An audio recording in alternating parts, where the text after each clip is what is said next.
Okay, so first things first.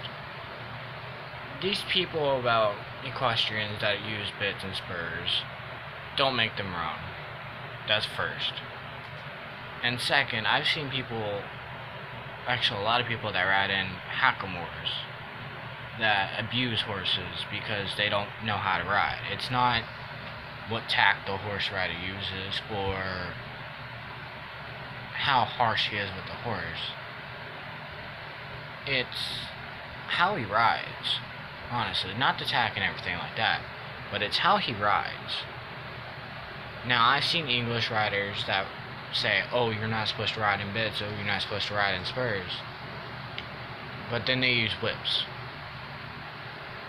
Now, I don't understand that. I've seen whips hurt horses a lot more than spurs do. I ride in bits and spurs. But that's just me.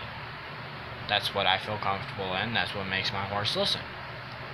So I know that there's going to be a bunch of people on here that say, you're wrong, you're wrong, you're wrong because you're young. They've been using bits and spurs on horses for a long time. Now, I ride a Pasifino and a Thoroughbred Morgan mix. And it's horse riders that say bits and spurs are mean that piss me off.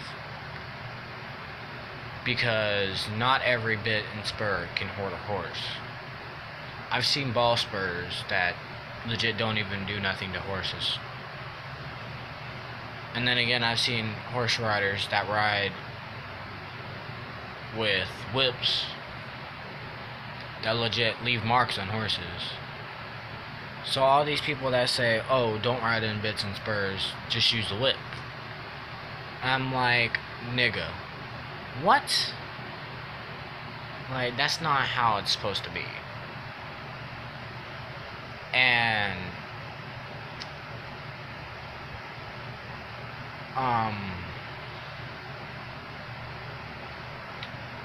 like this one girl, she's an equestrian, so she says equestrian, that says Clinton Anderson is wrong. I say he's a little tough on the horses, yes, but he does it for a living. That's how he makes his money. After you do it for a living, then you kind of get to where you're like, okay, I need money, so I'm gonna get this horse to do this, and then so long with this horse, and then eventually get to where you can start doing that with different horses. That, to me, is a personal preference. Not everyone does that, but Clinton Anderson does. And I love Clinton Anderson. Some of the things that he does I don't agree with, but that's my opinion. It doesn't matter about my opinion, because it's my opinion. But this girl named Raleigh that thinks she's an equestrian says that Clinton Anderson abuses horses. And that he kicks his horses too hard with his spurs and he hits them with whips. And that no horse is aggressive. And it's all in the rider's hands. Like, bitch, really? Really? That's not how it goes. Because I've had plenty of horses that were aggressive, legit struck at me for no reason at all, just because I was going over there and catching them to go feed them.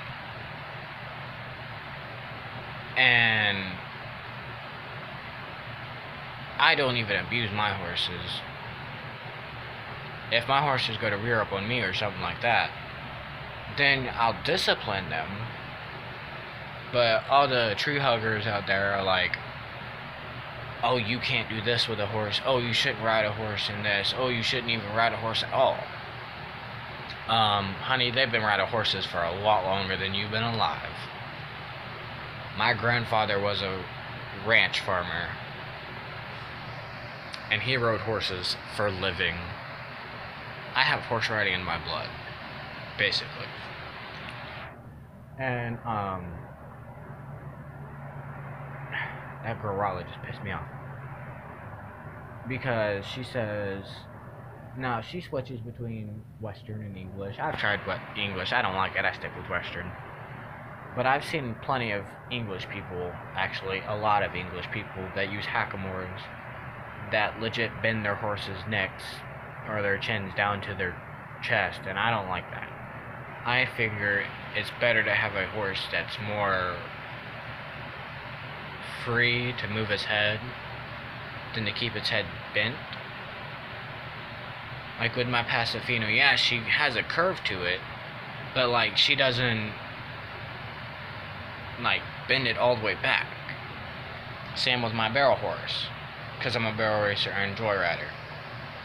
And I ride my barrel horse in a hackamore, yes, because that's all she needs. I say you ride the horse in whatever they need.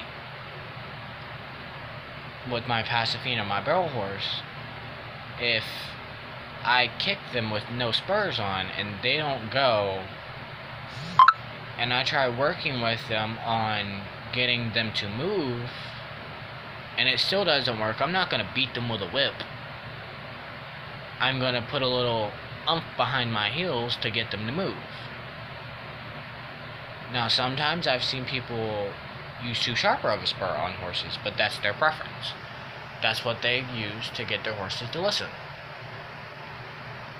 Now, I know that there's going to be a lot of people out here that say, oh, you're wrong, oh, you're wrong, oh, you're wrong, because you're young. I am young. But so what? I've seen older people that were wrong, and I go to correct them, and then they're like, oh, you can't tell me what to do because you're wrong. There's a lot of horse riders that ride with spurs. My barrel teacher rides with spurs. And then again, I've seen some barrel racers that don't ride with spurs and ride in hackamores. My barrel teacher doesn't even ride at bits. The only horse that she rides at a bit in is her reining horse. But he needs a bit because he fights through the hacks. And then there's other bit like hackamores that can hurt horses, like a Bosel or a Basel, however you want to call it. And then again, I've seen some people use rope halters, and then the horse doesn't even listen to it. I'm like, how do you figure that's going to work? Unless you do neck reining. But I've ridden a lot of horses between draft horses and passos, or gaited horses and barrel horses, and just not your standard quarter horse and thoroughbred mix. And a lot of them actually do need bits. Now there's different types of bits that you can get, like rubber bits and stuff like that, if you're scared that you're gonna hurt the horse's mouth. That's different. But like, I've seen the Bosels, especially the Bosels, to where they start rubbing the rosebud on the horse's nose. Then again, I've seen some hackamores that legit break open the bottom of their chin because the chain on their chin, because the rider doesn't know how to ride it.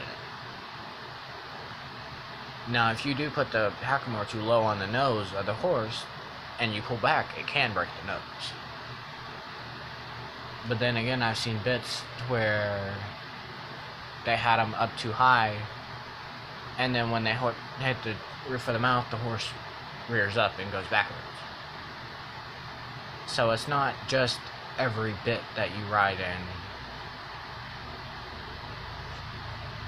that's bad. There's hackamores and people that put them in the wrong position that are bad too. So all y'all people out there that are saying, oh, bits are bad, oh, spurs are bad, oh, you need to ride in English because Western is evil, needs to stop. Because I've rode both of them. I've ridden bareback. Bareback is a lot more comfortable for the horse because you don't have anything tied to him. But you still have a pad on. Granted, now, it can hurt your hips if you're riding wrong. But then again, there it goes. people who ride horses wrong should not ride horses, or they should get better training. Now, me myself, I train people to ride horses. I get paid for it, but that doesn't mean I'm going to go out there and abuse the horses that I trained for other people to ride. It's bad. Hey, that made no sense.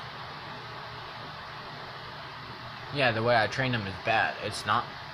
It's just your preference on however the horse listens. I have a 3-year-old Pasifino. She is stubborn at a box of rocks.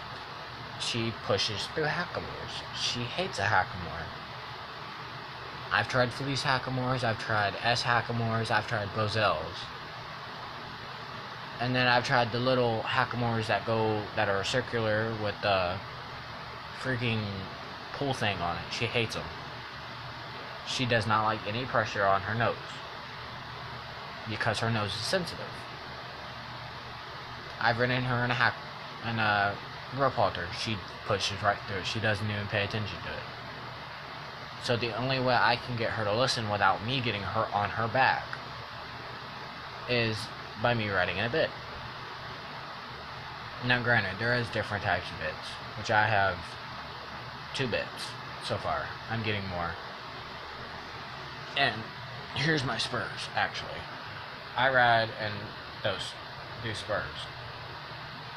They're a regular 10-point spur. They're not sharp at all. I've legit kicked myself with them.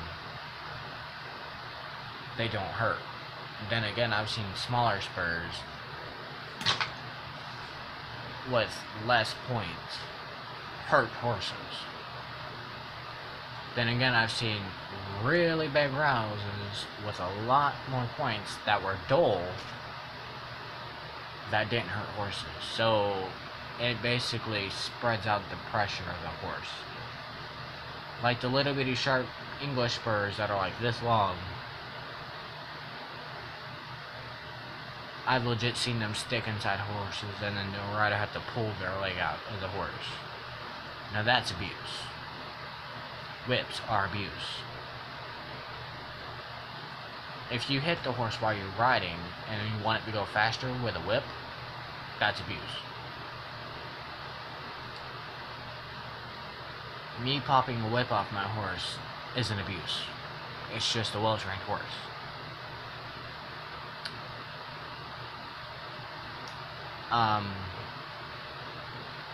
Spurs are not abuse. Just depends on the spur. Honestly, it does. And it depends on the rider's leg, because they have bumper spurs that don't even bother horses at all.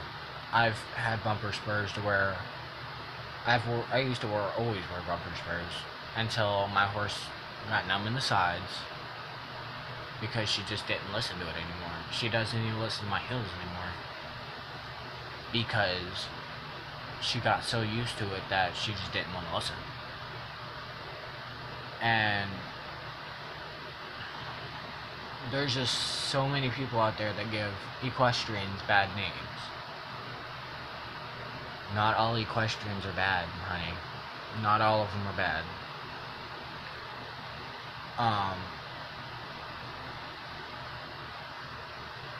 This Thursday I'm going to be making a video on my bits and my spurs that I have so far. And I'll even show you the difference between them. Which ones give more pressure, which ones give less pressure. And the thing about TomTom bits, or I call it a snaffle with shanks, but most people call them a TomTom bit. I used to ride my horse on one. She didn't like it. I would always have to keep it up tighter because of the pressure I had to put in her mouth that I didn't like. So I switched to a curve bit. Now my curve bit still has shanks, of course, because every curve bit does. But the shanks are shorter, and they're more of an S shape. So that means because my TomTom bit was straight and then it curved out. That's a lot of pressure in the horse's mouth. Um, my my curve bit, which is a medium curve, if I put a lot of pressure in that, she's gonna get a lot of pressure. Granted, now it's called a leverage bit because you do get a little bit more pressure than with a closed D or a open D bit. Not every horse will listen to a closed D or open D bit, though. Now, granted, some riders, like, not knocking on the English riders, but some English riders ride with two bits. I don't see the point in that. I figured that's a lot of pressure in the horse's mouth that should not be there. I figure one bit is fine. Or one hackamore is fine. You don't need the hackamore and then the bit. There's just no need for it. It just puts more pressure on the horse's nose and mouth.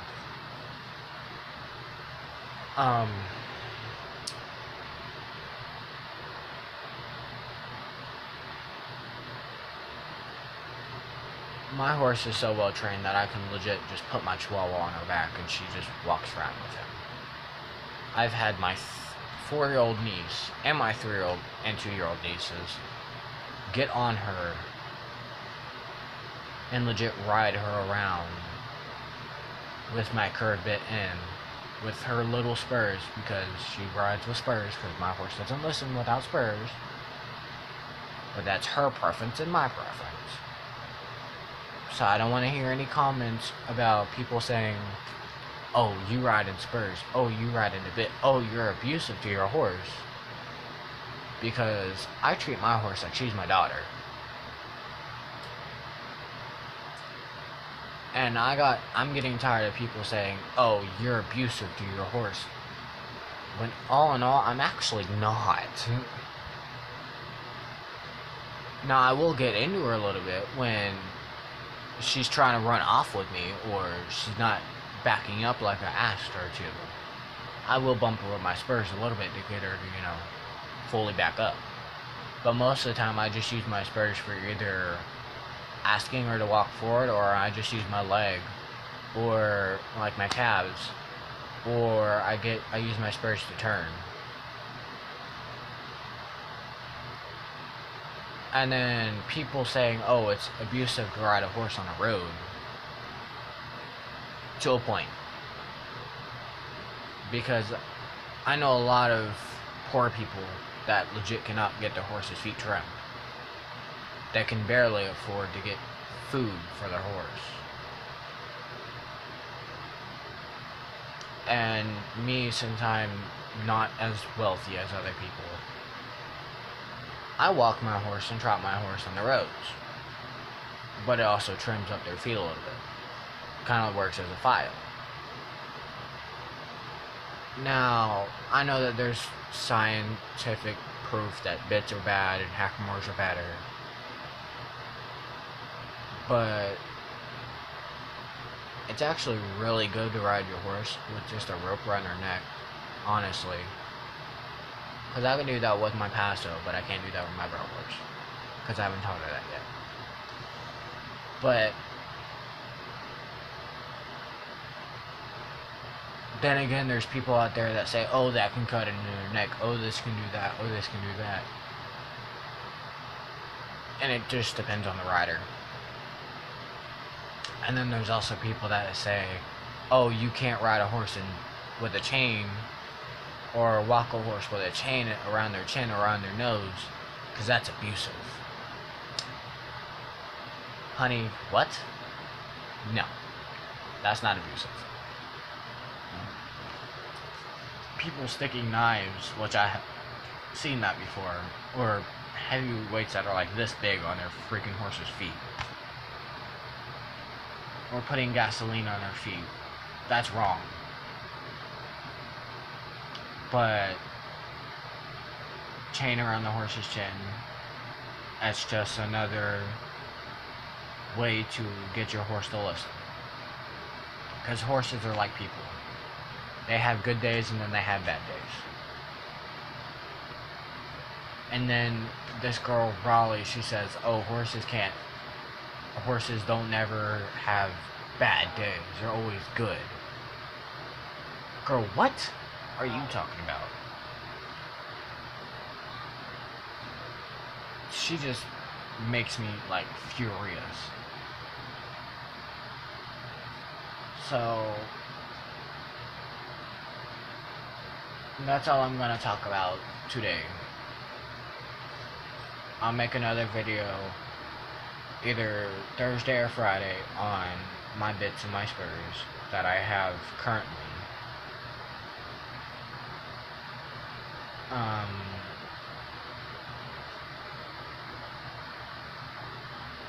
And just a little FYI, I've ridden my horse in a halter. It doesn't work. I've tried it. It doesn't work. But that's all I'm gonna say for today. Leave a comment down below and like it if you like what I was talking about. Peace.